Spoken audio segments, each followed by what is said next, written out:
Magandang tanghali. Kumikinang na ula, Diego Bandido.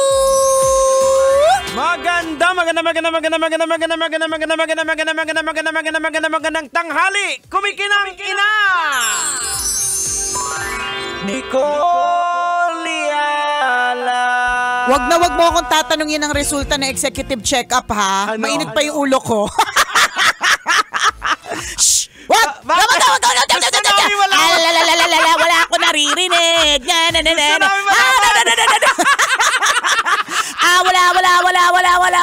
Dogma! Sabi ni Jegs kanina, kumusta po yung executive check-up mo? Sabi ko, wala! Dapat hindi na nagpapa-check-up para wala nalalaman. Ayaw yung sumagot. Ano na gusto namin malaman yung kung tuloy pa rin ba ang coke na buhay? Ito na nga ang sabi.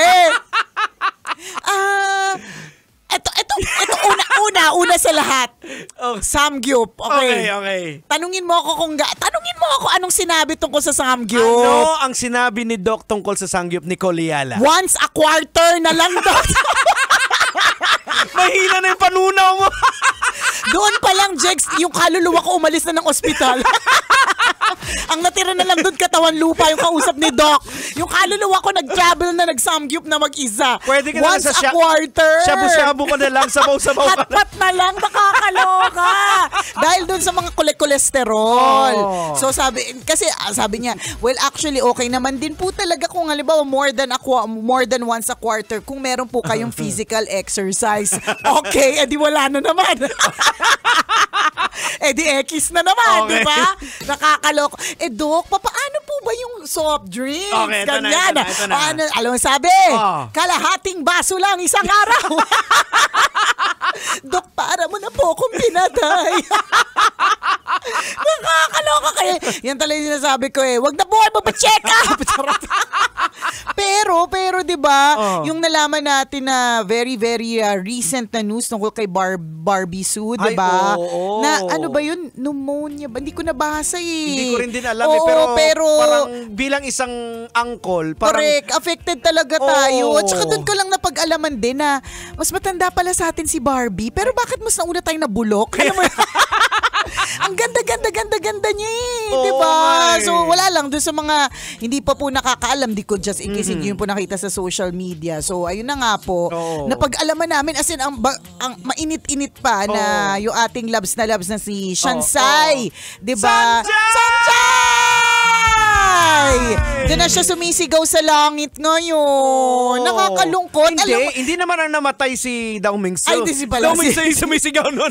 Dao Mingsu pala. Si Shansai. Si Shansai ang sumisigaw-sigaw na para kay Dao Mingsu. Diyan ka lang, Dao Mingsu! Huwag kang sumunod, Dao Mingsu! Diba? Doon ko lang din napagtanto, nung tinanong mo ako doon sa check-up, napagtanto ko na dapat din naman talaga kung gusto natin na mas mahaba yung life. Ang bata niya pa, she's just 48. Ay, 48 pa lang siya. Oo, 1976 Kakalungkot talaga. Kaya kahit na babalik tayo doon sa check-up, kahit na malungkot na minsan may mga pinagbabawal, pero gusto din natin na mahumaba din po yung buhay natin. Oo, tama. Kasi sa totoo lang po, ang iksi lang ng buhay. Oo. It's a protection actually na malaman mo na may, yan, bawal na. Kasi pag tinuloy-tuloy mo, baka magulat ka na lang. Correct ka. Yung too late na. Mamaya, ganun na din yung mga linyahan. Di ba ang bata niya pa? Ayoko naman. Ayoko sabihin niya yun. Ayaw ni Nico mag-black and white yung picture niya. Tsaka ayoko din yung sasabihin ninyo yun. Yung mga linyahan. Di ba bata pa siya? O kaya di naman kaya. Ano mo yung mga linyahan? Ang daya mo naman, kausap lang kita kahapon. Alam mo, luka-luka talaga ako dyan sa dayang-daya kayo. Kausap nyo lang kahapon. Kung nadadayaan ka, sumunod ka din. Di ba? Pero wala lang. Tinatawa-tawa lang natin yung ganyan. Of course, mahirap yan at mabigat. That is always something that's very, very difficult to understand. Hindi natin siya maintindihan sa totoo lang. Kasi yung mga pagbabago, magugulat ka ng kagaya na lang sa mundo ng basketball. Diba? Yung nagkagulo si Luka. Oo, na ni Uncle Dagol. Oo. Na franchise lumipat, tama ba? Franchise mukha ng Dallas Mavericks, biglang tinrade ng Dallas Mavericks. Anong dahilan ng pag-trade na yun? Pera? Actually, walang nakakaalam talaga eh. Ako naman pera. Parang ang sabi nila dahil nakita nila na risk na si Luka kasi tumataba tapos parang prone na sa injury. Pero 25 years old pa lang eh. Totoo ba? Oo. Siyempre pasensya na po, wala akong alam sa basketball eh. 'Di ba? Ganon. So ganun na parang pinapakita ng walang dispensable na Wala, tao. totoo. Pagdating sa negosyo, Actually, pagdating sa lahat, Oo. yun talaga na you are only as good kung ikaw ay isang basketball player, you're only as good as your last game. Oo, tama. At kung tayo naman dito, we are only as good as our last board work, Correct. our last schedule. So, Tama. yung mga ganyan, yung ganyang klaseng balita na, di ba parang imposible? I mean, Imposible talaga. hindi ako basketball fan, pero yung pagkaka-apekto ng mga tao, kaya lang ako nagka-idea kasi nga, nakikita ko siya, tapos bilang hindi ko naman naiintindihan. So, pero may idea about the Mavericks, Dallas, mga ganyan-ganyan na lipat-lipat. Yun yung Oo. yun yung Tinetrade, eksena, di ba? oo. Yun yung may mga trading. Tapos ngayon, yung pagkamatay ni Shansai, ni Oo. Barbie Sue, 'di ba?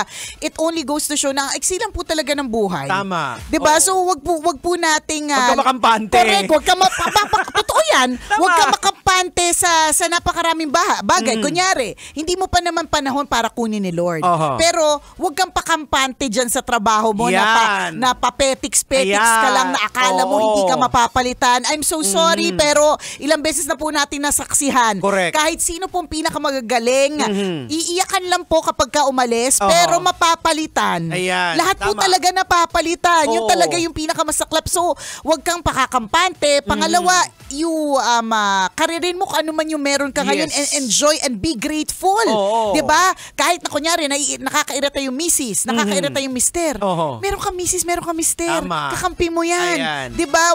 Walang best friend mo yan kahit minsan nakakayamot, 'di ba? Oo. Pero best friend mo yan. So, hindi natin masasabi yung buhay. Huwag kayong aalis ng bahay ng magkagalit, Yan, magkayamot. isa pa Kasi yan. ayaw natin na pagdating dun sa dulon, Oo. hindi man lang ako nakapag-sorry. Correct. Hindi ko man lang nayakap. Hindi man lang ako nakapag-I love you. Tama. Hindi ko man lang nalibre ng milk tea. So, Ay. ngayon pa lang, i-date Ang nyo na po. lungkot-lungkot. I-date nyo na kami. Hindi, pero totoo. Kaya, Oo. ako naniniwala ako, Jegs, na hindi mo kailangan ng special occasion para magsuot ng mga blouse na katulad nito na may malaking bulaklak na itim na diba? hindi mo kailangan ng special occasion to wear something shining, shimmering, splendid. Correct. Because every day is a possible special occasion. Kasi sa katotohanan, is a Oo. possible last day. Tama. Diba? Kasi hindi talaga natin walang masasabi. assurance. Hindi natin masasabi yung future kasi lalo na ikaw na nagtatrabaho, huwag ka magtrabaho ayon lang sa sahod mo. Gawin mo yan dahil yan ang ginagawa at yan ang Correct. capacity na kaya mong gawin eh. At yan yung gift, Oo. 'di ba?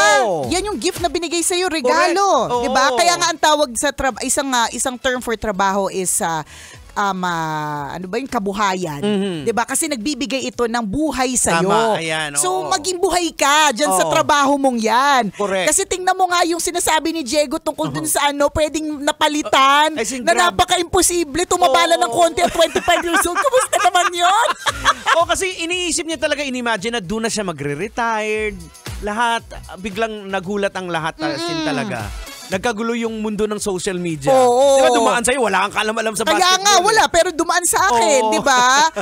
So may ganyan, di ba? Kaya importantatious lang na. Yun nga, ang daming lessons kapag Oo. may mga naririnig tayo ng ganyang klaseng balita. Di ba? Huwag kang petiks, huwag kang kampante, Oo. karirin mo yung karir mo, di Correct. ba? Mahalin mo ngayong araw na ito, ipakita mo pagmamahal sa kahit Tama. sino sa paligid mo kasi you'll never know isang araw. Oo. Biglang magulat ka na lang, 'di ba? Yun yung masaklap at malungkot na katotohanan. Oo. Ha? 'Di ba ang bata niya pa, yun yung pinakamasaklap Kaya nga at ikaw din, kung ikaw nagse-celebrate ng birthday today, nagrereklamo ka kasi bakit senior ka na. Ayan. Si Sansay nga Oo. hindi niya inabot ang senior Tama. ID card, Ayan. 'di ba? Kung meron mang ganun sa Taiwan. Ibig sabihin, gustuhin niya man itawid pa ng mas mahaba Oo. yung kanyang buhay. Hindi hanggang Oo. 48 years old na lang siya, Ayan. Gabi 'di ba? ka, February, grabe Grabe ka naman, February! Ano ka naman masyado? Nakaka-lurk eh! Ay, Ay, Grabe yung nakakalungkot. pasok ni Feb eh. Diba? Oo. Pero kung halimbawa tayo ay nalulungkot sa ganyang klaseng mga balita ng kamatayan, diba? Syempre na tayo, again, dun sa mga nagse-celebrate ng birthday, 60th mo yan, Yan. 75th, 77th, diba? Sa halip na magreklamo, mainis kasi tumanda ka na naman isang taon. Ang swerte mo kasi may mga ibang tao. Correct. 7 days lang ang inabot. 7 minutes. Yung iba nga hindi inabot ng 7 months sa sinapupunan ng nanay at nanay niya, diba? Wala na. Oo. Wala na. So, ayan, pasalamat ka kung anong meron ka ngayon. Yun na yung tinuturo sa atin ng mga pangyayari. Correct. Totoo. Oo, make the most out of it kung anong meron ka ngayon. Yes, totoo kasi sa totoo. Sa totoo lang sa isang iglap pwede talaga silang mawala. Oo. Yung pumasok ka ng naku, ilang beses ko na na-experience yan, Jegs, na yung pumasok ka ng opisina na normal lang, umuwi ka ng abnormal ang lahat. Ayan. 'Di ba? So be grateful and be thankful. And speaking of birthdays, batiin lang natin ang bonggacious na happy birthday! Happy birthday! Ang prinsesa ng Mayet de la Rosa Fine Jewelry, Ay! ang kanilang firstborn, Trisha! Happy birthday, Trisha! Happy birthday, Trisha de la Rosa! Enjoy your special day. Yan. Grabe lang yung nakita ko yung edad mo, ha. Ang tanda ko na talaga. Una tayo nagkita, debo mo. Oh my God, I'm so old. Diba? But, it's a privilege to grow old. Wow. Diba? Yeah. Naman. It's a blessing na tayo po ay tumatanda. So again, ang prinsesa ng Mayet de la Rosa Fine Jewelry nagsa-celebrate ng birthday today. Happy Trish birthday. de la Rosa, happy birthday. Ito talaga yung, kung pwede lang, Jegs, diba, na suotin niya lahat ng mga alahas na meron, ang Mayet de la Rosa, pwede niyang gawin eh. Kasi siya naman ang prinsesa nun. Tama. Pero alam mo ba, ang pinaka, ang nakakatuwa sa kanya, na aliw ako every time I see her, ni hikaw, hindi mo siya mapilit magsuot. Ay, talaga? Oo, Wow. kakaiba! But anyways, you're celebrating your birthday today, so happy birthday to Happy you, Trish. birthday. At sa lahat na nagsiselebrate ng birthday bukod kay Trish, Oo. tandaan, isa pong blessing yung Correct. madagdagan na naman ng isang taon to Tama. live. Oo. So, importante talaga magpasalamat ka kay Lord. Laging ibalik kay Lord yung Correct. pagpapasalamat. Tama, Lord, thank you po. Kasi, again, mga kabisya, kagaya ni Nico, last week lang, hataw siya sa Sangyup, hataw siya sa Coke. Oh, O pagkatapos ng check-up, Bakit? Akala mo ba hindi ko kan laman itong tumbler ko? Hindi talaga. Kasi napag-alaman ko yung shout-out ko lang yung doktor ng Wellness Hub ng Manila Doctors Hospital. And hello po sa lahat ng staff ng Wellness Hub ng Manila Doctors na very accommodating. Yung doktor doon tambalanista. Wow! Ang daming hiyang-hiya nga ako nung nagtumawad ako. Jigs. Alam mo, Doc! Tambalanista ka, Doc! Ba't ko kailangan tumuwad, Doc? Nakakaya talaga. Alam mo, nakakaya talaga ang mga check-up. Sa totoo lang talaga. Promise. kasi mga binubulat-lat Kaya nga eh! Tapos lalo na ang OB, Jigs. Alam mo yung parang, tsaka yung pag nakikipag-usap siya na parang walang nakabulat-lat sa'yo na parte. Ay, ang daming warts. Na parang ordinaryo lang sa kanila tapos ikaw yung hiya ka. Di ba? Nakakalurke. Pero totoo eh. Again, babalik tayo dun sa check-up. Hindi man natin lahat nagustuhan yung mga resulta ng check-up. Kasi yun ang pinakamasaklap, Jex, yung resulta ng check-up. Yung check-up, carry lang, di ba?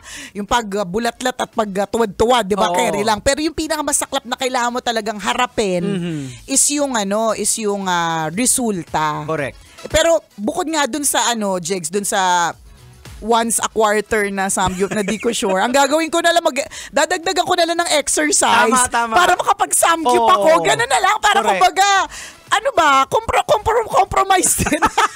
Hindi, babalik ka na sa Oman. Yan na nga, yung mga ganyan. Ayan. So, kasi habang nagkakaedad tayo, humihina na yung ng mga organs natin, yung mga panunaw natin. Correct, hindi na siya totoo. kagaya dati nung bata-bata ka. Hindi, tsaka yung mga kolesterol nga na nagsisitaasan, hindi na siya katulad ng dati. Oo, hindi diba? siya nadidispose. Kasi dati, dami kang gala. Oo, tsaka mabilis kang pagpawisan. Ako, alam mo, kahit ilang lakad ko, wala akong pawis.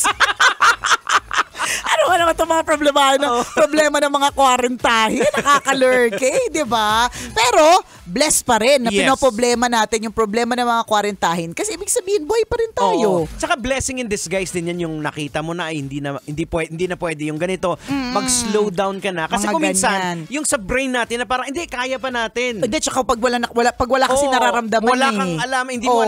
kasi natin nakikita yung sa loob eh. Oo, correct. Totoo naman din talaga. Pero yung pinakamasaklap talaga yung thyroid ko na parang wala na talaga siyang Oo. parang wala na talaga siyang kawala. Okay. Isipin mo huling check-up ko sa kanya 2023. Noong nalaman ko may bukol ako sa thyroid, pagkatapos hindi na ako nagpa-check up. Oo. Nagsuplada na si Nicole. Nagsuplada na po ako. Hay nako, hindi ako papacheck up. So 2 years in the making. Okay. So kahapon, edi tapos na yung ko, 'di ba? Yung aking executive check-up. Kahapon Sunday, taka-taka ako daming missed calls. Tapos nag-message sa akin, this is from Manila Doctors, ganyan. Sabi ko, ba't kaya? So nung tumawag, parang immediately po, kailangan po magpa-consult kasi may nakita pong hindi maganda dun sa thyroid, mga ganon. Sabi ko, sige po. Na mga wadi ko naman problema last week doon, hindi ako nagpa-check up. Nakakalurky. Pero ganun talaga eh. Kailangan po nating pangalagaan yung katawan na ibinigay po sa atin. Kasi again, our body is the temple of the Holy Spirit. Correct. Dapat pinapangalagaan din natin. Tama. At syempre, wala namang imposible when we pray to Correct. God. Wala namang imposible. Pwede nga sa susunod na ultrasound ko natunaw na yung Yes, eh. totoo. Natunaw na tong utang na loob na nodule na to na. Wala naman ako nararamdaman, nakakaloka, pero panay ang pakita. Pambihirang thyroid to, nakakalurky.